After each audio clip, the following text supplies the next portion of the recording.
பொள்ளாச்சியும் சொல்லட்டுமா? இல்ல போதும். பொள்ளாச்சியும். எனவே முதல்ல கேள்விக்கு வரும்போது ஆம் இல்லை பரிசீலிக்கப்படும், பின்னர் பரிசீலிக்கப்படும், நிதி நிலைமைக்கு ஏற்ப பரிசீலிக்கப்படும், இப்படிதான் முதல்ல பதில் சொல்லும். பேரவைத் தலைவர் அவர்களே, மாண்புமிகு அமைச்சர், இன்றைக்கு கேட்கப்பட்ட கேள்விக்கு மட்டுமான பதில் அல்ல. இது பிரயோஜனமானது, மக்களுக்கு பயன்படக்கூடியது. நம்ம அரசு செய்திருக்க சாதனை எங்களுக்கு சௌகரியம். நான் தவறுதலா சொல்றேன்.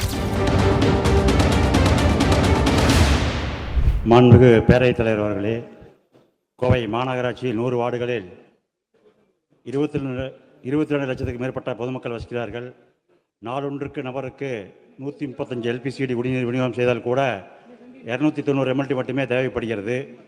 மாநகராட்சியுடைய நேற்றைய தரவுகளின்படி பில்லூர் திட்டம் 1, 2, 3, சிறுவாணி கூட்டு குடிநீர் திட்டம், குறிச்சி குனியமுத்தூர் கூட்டு குடிநீர் திட்டம், கவண்டம்பாளையம் வடவள்ளி கூட்டு குடிநீர் திட்டம், தொண்டாமுத்தூர் திட்டம் என 7 திட்டங்களின் வாயிலாக 320 எம்எல்டி நேற்றைய வரை வரப்பட்டிருக்கிறது. நமக்கு மாநகராட்சிக்கு தேவை நாளொன்றுக்கு 135 எல்பிசிடி கொடுத்தாலும் கூட 290 எம்எல்டி தான் தேவைப்படும். 30 எம்எல்டி தண்ணீர் கூடுதலாக வந்திருக்கிறது. இருந்தாலும் கூட எனது சிஞ்சலூர் தொகுதிக்கு உட்பட்ட பகுதிகளில் ஒரு சில பகுதிகளில் 3 முதல் 4 நாட்கள் வரையும், ஒரு சில ஒண்டிபுதூர் பகுதி, எஸ்ஏஎஸ் காலனி பகுதி போன்ற பகுதிகளில் 8 முதல் 10 நாட்களுக்கு ஒரு முறையும் குடிநீர் வருகிறது.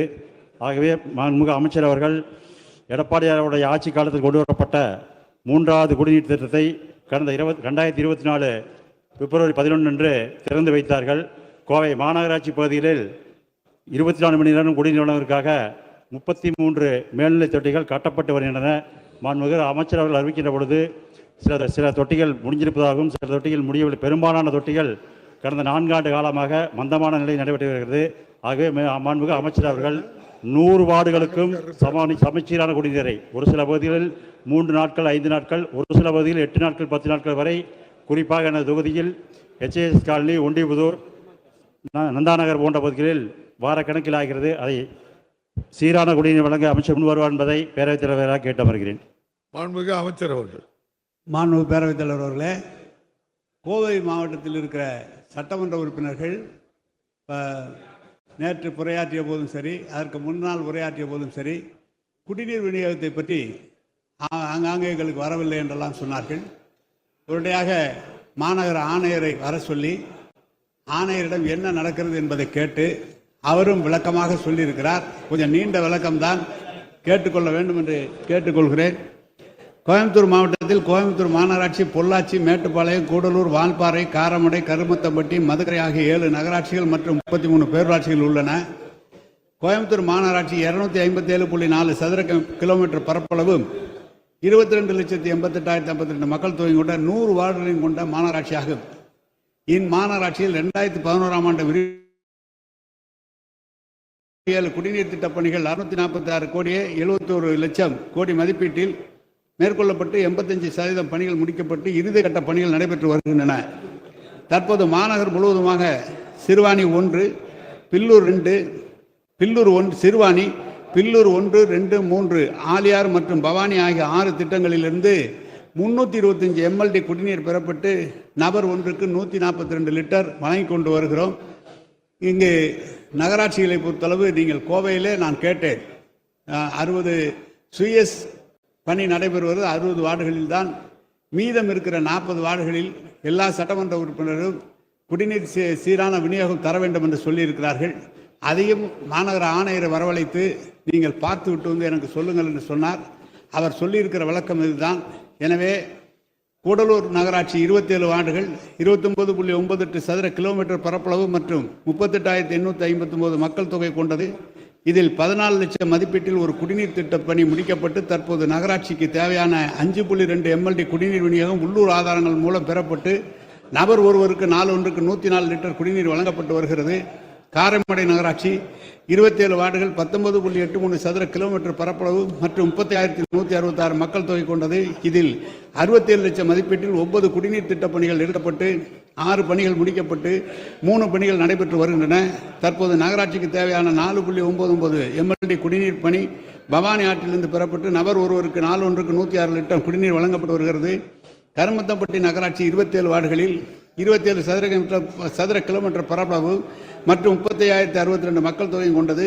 இதில் 3.9 3.9 கோடி மதிப்பீட்டில் 13 குடிநீர் திட்டப் பணிகள் எடுக்கப்பட்டு 8 பணிகள் முடிக்கப்பட்டிருக்கிறது.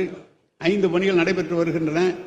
தற்போது நகராட்சிக்கு தேவையான 3.3 MLD பில்லூர் கூட்டு குடிநீர் திட்டம் மூலம் பெறப்பட்டு நபர் ஒருவருக்கு நாள் ஒன்றுக்கு 75 லிட்டர் வீதம் குடிநீர் வழங்கப்பட்டு வருகிறது.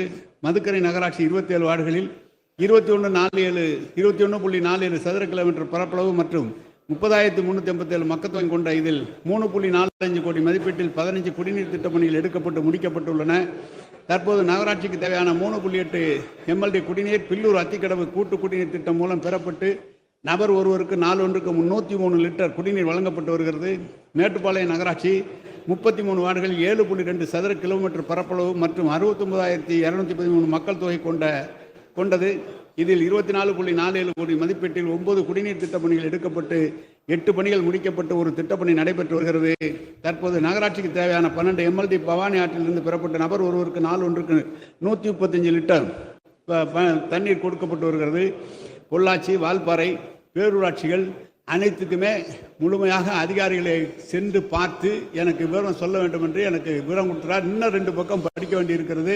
பொள்ளாச்சியும் சொல்லட்டுமா? இல்ல போதும். பொள்ளாச்சியும் எனவே சொன்னாங்க பில்லூர் பூட்டு திட்டம் நாங்கள் எங்கள் காலத்தில் ஆரம்பிக்கப்பட்டதா? உண்மைதான், அமைச்சர் இருக்கிறார். பில்லூர் 3வது திட்டம் உங்கள் காலத்தில் தான் ஆரம்பிக்கப்பட்டது. சோர்ஸ் மட்டும்தான் நீங்கள் உண்டாக்கியது. மேற்கொண்டு அங்கே இருக்கிற பைப்லைன் போடுகிற போது நீதிமன்றம் சென்று தடையாணை பெற்று கிட்டத்தட்ட 2 ஆண்டு காலம் அது நிறுத்தி வைக்கப்பட்டிருந்தது. அவர்களோடு பேசி அந்த தண்ணீரை கொண்டு வந்தது நாங்கள் தான். நீங்கள் ஆரம்பித்தீர்கள், நாங்கள் அதை முடித்து வைத்தோம். இப்போது 345 MLD கோவைக்கு குடிநீர் வந்து கொண்டு இருக்கிறது. அதிலே யாருக்கும் எந்த இதுவும் இல்லை. எந்த பகுதியிலே கோவையிலே 100 வார்டுகளுக்கு சீரான விநியோகம் செய்ய வேண்டும் என்று சொல்லப்பட்டு அதிகாரிகளுக்கு அறிவுறுத்தப்பட்டு இருக்கிறது. 60 வார்டு சுயஸ் படி கூட 85% முடிந்து விட்டது. மீதம் இருக்கிற 40 வார்டுகளிலும் சீராக குடிநீர் விநியோகத்துக்கு அனைத்து பணிகள் நடைபெற்று வருகிறது என்பதை தெரிவித்துக் கொள்கிறேன். மாண்புமிகு அமைச்சர்கள் அவ்வளவு பேருடைய கவனத்துக்கும் பல முறை நம்ம சொன்ன விஷயத்தை தான் திரும்பவும் பதிவு பண்ணுதேன். முதல்ல கேள்விக்கு வரும்போது ஆம், இல்லை, பரிசீலிக்கப்படும், பின்னர் பரிசீலிக்கப்படும், நிதி நிலைமைக்கு ஏற்ப பரிசீலிக்கப்படும், இப்படி தான் முதல்ல பதில் சொல்லணும். அடுத்து கேள்வி ஒன்று கேட்டதுக்கு அப்புறம் பதில் சொல்லலாம். நம்முடைய மாண்புமிகு நகராட்சி நிர்வாகத்துறை அமைச்சர் நிறைய செய்திருக்காங்க, நிறைய செய்தி இருக்கு, அதனால அதை சொல்லிவிடுதாங்க. இன்னைக்கு 7 நிமிஷம் அந்த பதில் மட்டும் ஒரு கேள்விக்கு பதில் போகுது. இன்னைக்கு 2 முக்கியமான துறை 9 பேர் இன்னைக்கு பேசணும் அப்படின்னு இருக்காங்க. நான் தவறுதலாட்டி சொல்லலை யாரையும். அவருடைய கேள்வி என்ன கேள்வின்னா, சிங்காநல்லூர்ல சோபா நகர், முருகன் வீதி, இந்த வீதியில மேலிலே நீர்த்தேக்க தொட்டி கட்டப்படுமான்னு தான் கேட்டிருக்காங்க. மாண்புமிகு பேரவைத் தலைவர் அவர்களே, மாண்புமிகு அமைச்சர், இன்றைக்கு கேட்கப்பட்ட கேள்விக்கு மட்டுமான பதில் அல்ல. 4 நாட்களாக கோவில் இருக்கிற அனைத்து சட்டமன்ற உறுப்பினர்களும் நன்றி. நேற்று பார்த்தா அர்ஜுனன் பேசிருக்காரு, இவரு பேசினாரு, கவுண்டம்பாளையத்தை பத்தி அவர் பேசினாரு. முழு அதனாலதான் இல்ல, இது பிரயோஜனமானது, மக்களுக்கு பயன்படக்கூடியது, நம்ம அரசு செய்திருக்க சாதனை. எங்களுக்கு சௌரியம். நான் தவறுதலா சொல்லல, நேரம் இல்லைனாலும் அதுக்காக தவறுதலாட்டு நான் சொல்லல.